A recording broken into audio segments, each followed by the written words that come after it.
Bonjour à tous et bienvenue dans cette nouvelle vidéo. Et oui, ça fait un petit moment, c'est normal, je vais vous expliquer tout ça. Donc déjà, vous l'avez vu dans le titre, nouvelle vidéo, nouveau projet, je vous en parle juste après. Donc on n'a pas été présent pendant plusieurs semaines, voire peut-être mois, parce qu'on a enchaîné quelques petits projets. On avait commencé à filmer puis on n'a pas pu filmer la fin, donc ça ne servait à rien de vous mettre sur YouTube. En tout cas, pas mal de choses ont bien avancé. Pour ceux qui nous suivent sur Instagram, vous le savez déjà. Mais j'ai monté ma société, donc je me suis professionnalisé. Et oui, fini l'informatique. Maintenant, c'est des travaux. Donc c'est vrai que la rénovation chez nous avec Mélissa nous a bien motivés à faire pas mal de travaux. Moi, j'ai décidé d'en faire mon métier. Voilà, donc pour l'instant, j'ai passé un diplôme d'électricien. Donc j'ai obtenu mon diplôme. J'ai ouvert la société d'électricité et à moyen terme, ça sera sans doute une société qui fait un peu de tout. Mais on verra ça plus tard. En tout cas, si tout ça vous intéresse, n'hésitez pas à vous abonner sur Insta. On explique tout ça plus en détail. Donc là, maintenant, qu'est-ce ce projet? Donc c'est un projet où on va faire un peu de tout. Je dis on, Mélissa sera un tout petit peu là. Mais en fait, c'est la maison de mon père qui a eu un dégât des eaux. Et du coup, on va refaire beaucoup de choses dans la maison. Je vous explique, je vous fais visiter tout ça. Bon, les travaux ont déjà commencé parce que moi, je viens d'arriver aujourd'hui, mais mon père avait déjà commencé à enlever tout le carrelage. Donc là, on est dans la pièce de vie principale. Je ne sais pas si vous le verrez à l'écran, mais la chape a pris l'humidité. Je vais vous expliquer pourquoi après. Donc là-bas, c'est un peu humide. Là, ça l'est beaucoup moins. On voit où j'ai surfacé d'ailleurs. Ensuite, il y a la cuisine qui va dégager.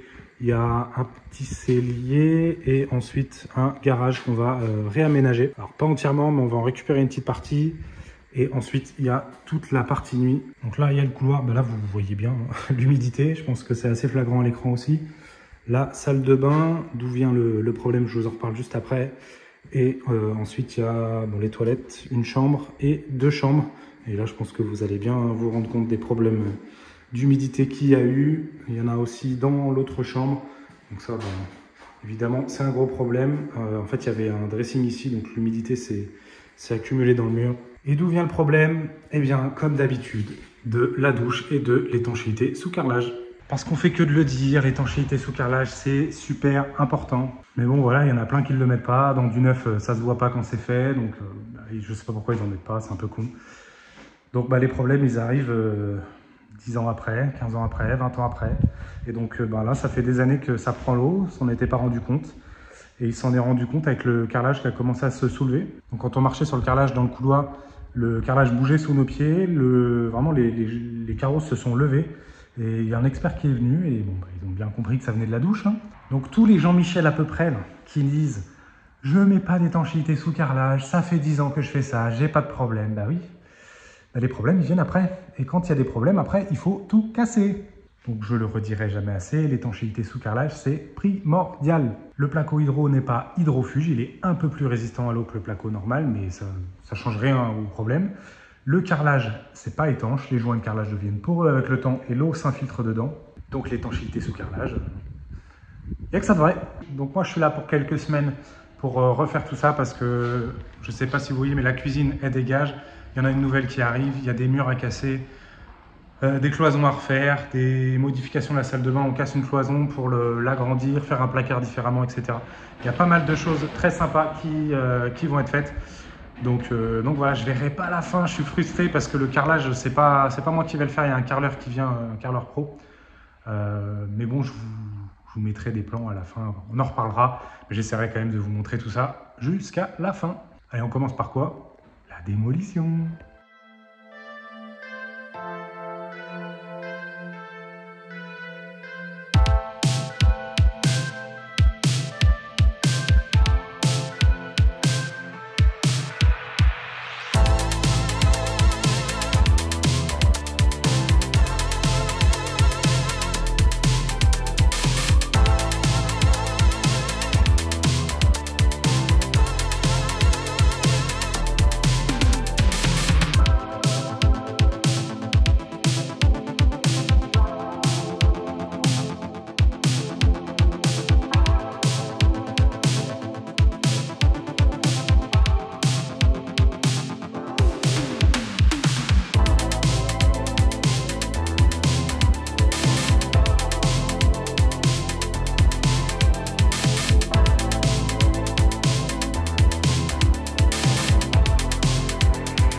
si vous vous demandez pourquoi est-ce qu'on est en train d'enlever tout le placo sur ce pan de mur, eh bien la réponse est très simple. Déjà le carrelage, vous l'avez vu, ne s'enlevait pas sans arracher le placo, et en plus de ça il y avait des fissures un petit peu partout parce qu'évidemment le placo était très mal posé.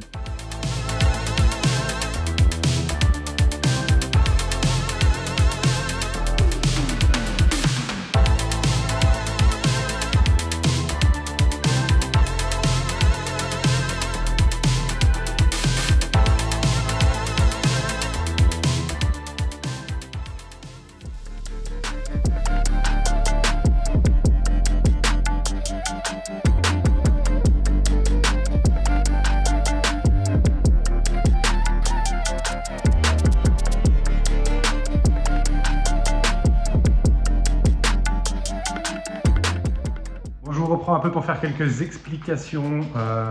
Donc on casse tout et je vais vous montrer où est-ce qu'il y avait la fuite. On la voit très bien. Bon, une des fuites, parce qu'à mon avis il y en avait plusieurs. Donc là on a la douche, il y avait la platine avec une espèce de colonne de douche. Et quand on regarde derrière, ça n'a pas été étanchéifié comme il faut. On voit vraiment que ça a pris complètement l'eau. Le placo a pris l'eau. Là il y avait un petit bout de montant, bon, on voit qu'il était tout rouillé. Ici, pareil, donc là, il y a clairement une grosse fuite qui est venue par ici. Après, ils avaient fait une recherche de fuite, ils avaient trouvé une fuite aussi par là, je crois. Voilà. Bon, il y en a plusieurs, hein, ça c'est clair. Ouais, là et là, apparemment. Donc voilà. Donc ça a causé des dégâts un petit peu partout. Je ne sais pas si vous allez le voir à l'écran, hein, mais on voit clairement que la chape est en train de sécher parce qu'elle est à 100% d'humidité à pas mal d'endroits. Mais là, il y a une belle démarcation, on le voit bien. Où la chape est mouillée jusque là, donc c'est rigolo. Enfin rigolo, on s'entend. Donc là il y avait le placo qui avait moisi parce qu'il était derrière des dressings et on l'avait pas vu quand l'expert est passé.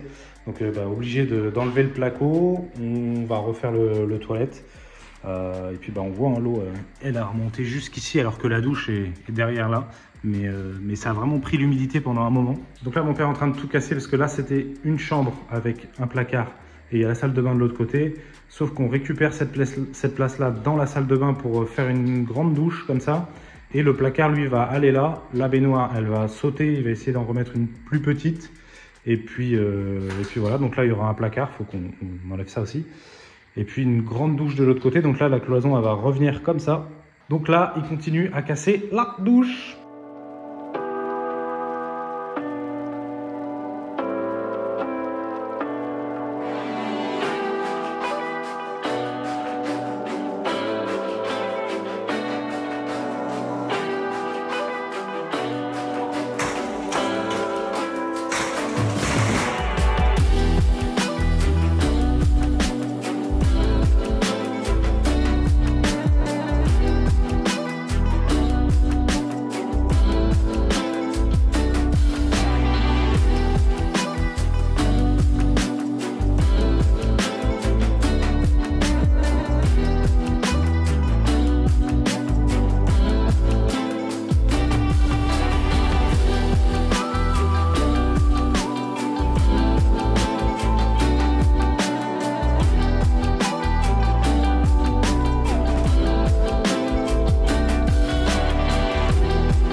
Et oui, on se retrouve dans la salle de bain, on enchaîne entre la cuisine, la salle de bain, la cuisine.